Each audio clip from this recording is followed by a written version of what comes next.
Assalamualaikum guys, welcome back. Antara pemergian selebriti yang paling terkesan sewaktu PKP dulu ialah Allahyarhamah Siti Sarah. Siti Sarah mengembuskan nafas terakhir selepas ditidurkan akibat C-19, dan bila kata waktu arwah meninggal, ramailah yang tumpang bersimpati dan juga bersedih dengan pemergian arwah, tambah pula terkeluarlah berita-berita kebaikan arwah yang selama ni tersembunyi. Jadi kalau ikutkan, bukan hanya keluarga dan juga kenalan arwah saja yang bersedih dan juga berkongsi mengenai kebaikan arwah, tapi kita sebagai netizen dan juga mereka yang memang pernah berjumpa dan juga berurusan dengan arwah. Dan mungkin itulah sebab kenapa semalam Suib berasap satu badan bila kata ada netizen nakal yang respon dan juga sentuh pasal arwah dan juga aktiviti Suib. Dekat satu perkongsian netizen ni dekat media sosial, netizen ni duk cakap, Suib kot bini meninggal pun dia tunggang. Suib kot bini meninggal pun dia tunggang. Apatah lagi bekas banduan keralapan. Dan benda ni jadi lepas Suib ditegur sebabnya menjadikan seorang individu yang merupakan seorang banduan, yang mana sebelum ni dilaporkan individu ni dan badan mangsa kepada 8 bahagian dan jadikan individu ni sebagai tetamu podcast dia. Ngeri pula bila kata aku nak cerita pasal apa yang brother ni buat. Tapi kalau kata korang nak tahu kisahnya, korang bolehlah pergi check dekat TikTok, sebab aku difahamkan yang brother ni pun ada juga ataupun dia aktif juga dekat TikTok dan ada bercerita pasal pengalaman dia. Okay. Jadinya respon dari netizen ni memang buatkan Suib sakit hati, dan Suib ada keluarkan statement dekat media sosial milik dia yang mana Suib kata, pagi-pagi ni mata cerah bila nampak posting macam ni. Jom kita bincangkan sesama. Apa maksud awak? Kalau saya posting tentang arwah isteri saya, itu dah dikira menunggang arwah isteri saya ya bagi awak?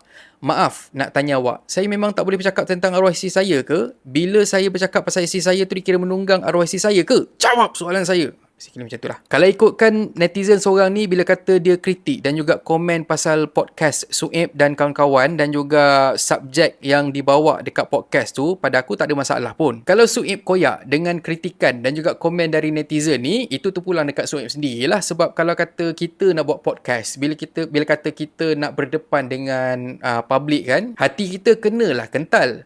Tapi bila kata kita kritik, kita komen dan kita relate, kita kaitkan pula dengan mereka yang dah pun tak ada, pada aku benda tu sangat melampau. Tak ada istilah menunggang pun kalau kata Suib duk teringat arwah bini dia. Aku pun bila tidur, aku sendiri pun duk termimpi-mimpi aku punya wife.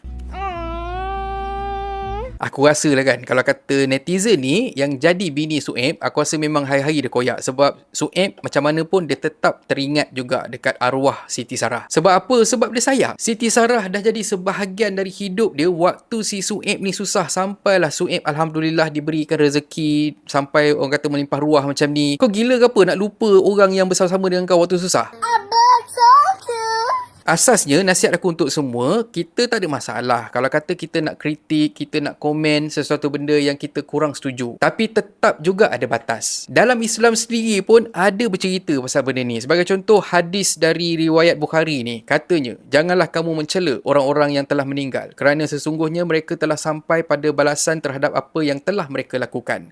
So macam bila kata kau nak petik mereka yang dah pun tak ada, not in a positive context, aku rasa macam that's too much lah. Kalau kata tak nak dengar yang tu, kau boleh dengar pula yang ini. Keep my wife's name out your mouth. Apa-apa pun, aku harap lepas ni kita tak ada lah lagi dengar tangan ataupun mulut cabai sesiapa yang duk sentuh mereka yang dah pun pergi meninggalkan kita. Nak kritik je lah situasi ataupun perbuatan yang dilakukan, dan bukannya segala sejarah mak nenek, atuk cucu benda semua sebelum ni kau bawa sekali untuk justify apa yang kau cuba nak sampaikan. Silap hari bulan, aku risau engkau ni lah yang akan menangis-nangis terisak-risak duduk dekat sebelah Suib. Sebab apa? Buat permohonan maaf memandangkan kau tak ada duit nak lantik lawyer lepas Suib saman kau. Tapi jangan risau, statement yang kau bagi dekat Suib ni tak adalah aku nampak sampai boleh membuatkan kau pergi ke mahkamah. Cuma kalau kata kita pandang dari sudut kita sebagai seorang Muslim dan kita sebagai seorang manusia, statement tu agak melampau sebenarnya. Kita sendiri pun lah, kalau kata adalah orang duk kritik kita, duk cakap pasal kita, lepas tu dikaitkan pula dengan mereka, orang yang kita sayang yang dah pun pergi meninggalkan kita, kita sendiri pun akan berasap. Betul tak? Betul. Dan hai kata pepantun, ibu kucing beranak pinak, terpaksa bibi ikat perut. Nak kritik, biar berotak. Bukan cakap pakai lutut. Dan kalau korang suka konten ada dalam channel ni, please consider to subscribe. So thank you very much for watching